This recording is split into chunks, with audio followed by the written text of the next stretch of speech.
உங்க பொறுப்பு. நடந்ததுக்கு நீங்க பொறுப்பு கிடையாது. ஆனா கண்டுபிடிக்க வேண்டியது உங்க பொறுப்பு. உங்களால முடியலன்னா போலீஸ் டிபார்ட்மெண்ட்டுக்கே கேவலம் கேவலம் கேவலம்.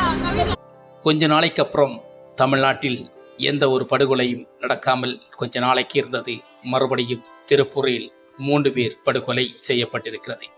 இந்த 3 பேரும் அப்பா, அம்மா, மகன் உள்பட ஐடி கம்பெனியில் வேலை செய்யக்கூடிய செந்தில்குமார் அவரை படுகொலை செய்து இன்னைக்கு தமிழ்நாடை ஒரு உலுக்கி கொண்டிருக்கிறது இந்த சம்பவம். இந்த சம்பவத்தின் அடிப்படையில் கிட்டத்தட்ட 8 சவரன் தங்கத்தை திருடுவதற்காக இந்த 3 கொலை செய்திருக்கிறார்கள்.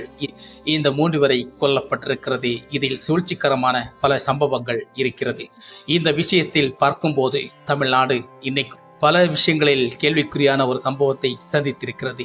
இதற்காக இந்த விஷயத்துக்கு அதிகாரிகளும் முட்டு மோதுகிறார்கள். எந்தவித